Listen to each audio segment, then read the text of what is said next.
अतिशय तिखट खाल्ल्याने काय दुष्परिणाम होतात, तर आपल्याला माहीत नसलेला दुष्परिणाम. अतिशय तिखट खाल्ल्याने पित्त होतं, संडासासाठी रक्त पडू शकतं, अंगावरती पुटकळ्या येऊ शकतात, तोंडावर तारुण्यपिटिका येतात, डोकं दुखतं वगैरे सगळं माहिती आहे. ही एक वेगळी गोष्ट आहे की कटिपृष्ठ व्यथा, कंबर आणि पाठ दुखणे, मणक्यांची झीज होणे हे अति तिखट खाण्याचे दुष्परिणाम आहेत. नाही, मी खूप तिखट खात नाही पण मला रोज आम्लपित्त होतं. म्हणजेच काय होतं, तुझ्या शरीरामध्ये अग्नी वाढला, पित्त वाढलं, रक्त वाढलं, उष्णता वाढली, जाळ वाढला. जसं मी काल सांगितलं, लिंबू फरशीवर पिळला की फरशी फसफसते. ती त्याच्या आंबटपणामुळे फसफसत नाही, त्याच्या अंगी जे ॲसिड आहे, त्याच्या अंगी जी उष्णता आहे त्याने तो फरशीचा दगडसुद्धा विरघळतो. तिथं तुमच्या हाडांची काय कथा. म्हणून तिखट खाण्याने जी उष्णता वाढते, ॲसिडिटी होते. मग ॲसिडिटी ज्या ज्या गोष्टींनी वाढते त्या सगळ्या गोष्टींनी कंबर आणि पाठ दुखते. त्याच्यामध्ये उपास करणं आलं, जागरण करणं आलं, चिडचिड करणं आलं, आदळआपट करणं आलं, असूया करणं आलं, दुसऱ्याबद्दलचा द्वेष आलं. जी निगेटिव्ह, नकारात्मक, संघर्षात्मक भावना आहेत ती तुमची कंबर आणि पाठ दुखवण्यासाठी कारणीभूत ठरते. मग त्याच्यातनं बाहेर कसं यायचं, तर कटिपृष्ठ व्यथा जी आहे, कमरेची आणि पाठीची दुखणी ही मणक्यांच्या झिजेमुळे होतात. बघा, मधला जो मणका असतो आपल्या छातीच्या मागचा मणका, ज्याला बरगड्या जोडलेल्या आहेत, ते 12 मणके आहेत. त्यांना बरगड्या जोडल्या त्यामुळे ते कधीच झिजत नाहीत. पण त्याच्यावरचे मानेचे 7 मणके, जिथं आपलं हे मोठं डोकं ज्याच्यावर आधारलेलं आहे ते C7, असे 7 मणके सर्वायकल, आणि बरगड्यांच्या खाली कमरेपर्यंत असणारे लंबार म्हणजे कटी, कमरेचे 5 मणके लंबार, हे 5 मणके वरचे 7 मणके जे आहे ते अत्यंत धोकादायक परिस्थितीत आयुष्यभर आपला भार वहन करत असतात. आणि 40पर्यंत ते काही कुरकुर करत नाही. 40 नंतर मात्र तुम्ही आयुष्यभर जे काही त्याच्याकडनं जास्त काम करून घेतले, त्याच्यावर अत्याचार केले, ते व्याजासहित परत देतं. म्हणून प्रायः 40 नंतर स्त्रियांची कंबर धरते. ती जर वाचवायची असेल तर आपल्याला तिखटाच्या विरुद्ध जे आहे ते म्हणजे गोड. चांगलं गोड काय तर तूप, चांगलं गोड काय तर दूध, चांगलं गोड काय तर खीर, ही गोष्ट खाल्ली पाहिजे. आणि मगाशी म्हटलं तसं लसूण हा भग्नसंधानकर आहे. तुमचे झिजलेले मणके भरून काढण्याची त्याच्यात ताकद आहे.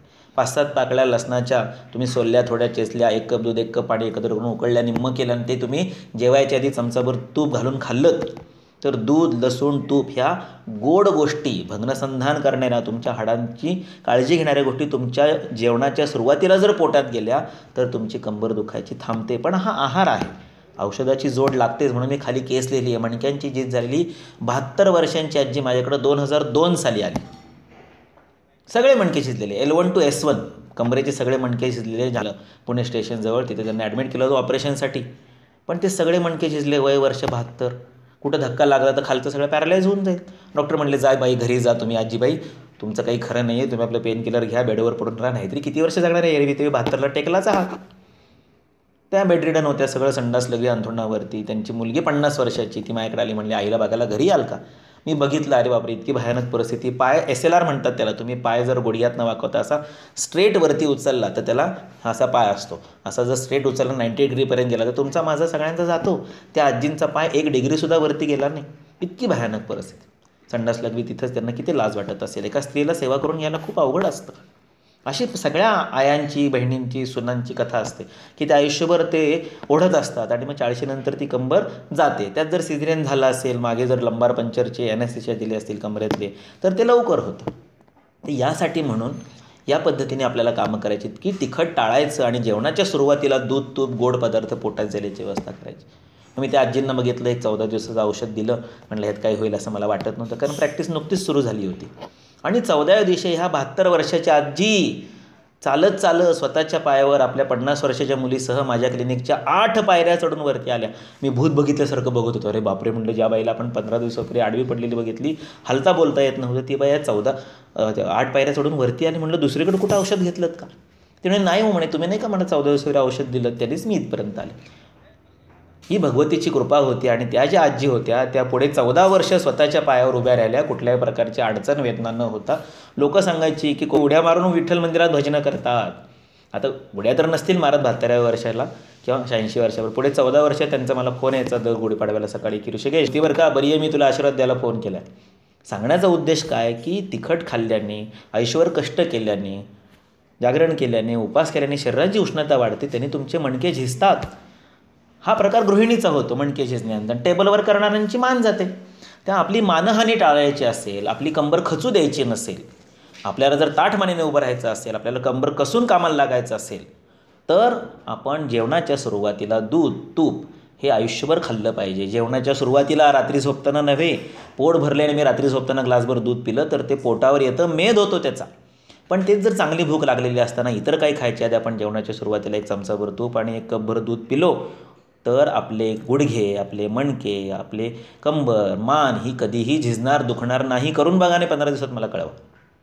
आता परवाची केस आहे, 70 वर्षांचे गाजोबाले, त्यांची सून डॉक्टर, त्यांची मुलगा डॉक्टर. कालची केस तुम्ही बघितली होती, ती 360 शुगर होती, 320 शुगर होती. त्यांचे हे पती. आजींचं वय 66, यांचं वय 70. आजींची शुगर 360 320, ती 15 दिवसात आपण नॉर्मलला आणली. त्यांचं कॅटरॅक्टचं ऑपरेशन दिनानातलं सुरळीत पार पडलं. मग ते बघून त्या जवळ आले, मला ही औषध द्या, मला हे गुडघे बदलायला सांगितले, TKR करायला सांगितले, टोटल नी रिप्लेसमेंट. मग त्यांना ते औषध दिलं आणि ते मागच्या बुधवारी कोल्हापूरपर्यंत स्वतःची कार चालवत, ड्रायव्हिंग करत 250 किलोमीटर गेले, 250 किलोमीटर वनडेमध्ये परत आले. विचार करा, 70व्या वर्षीचे गुडघे बदलायला सांगितलेले आजोबा स्वतःच्या कारने क्लच ब्रेक ॲक्सिलेटर दाबत दाबत जाऊन परत आले सपत्नीक. तर हे असं शक्य असतं उपचारांनी. पण इतके उपचार करून, इतकी झीज करून घेण्यापेक्षा त्याच्या आधी त्याचं तुम्ही जर संरक्षण केलं तर तुम्ही त्यातनं बाहेर पडाल. तुम्ही नाही करू शकला तर आम्ही आहोतच ते बरं करायला.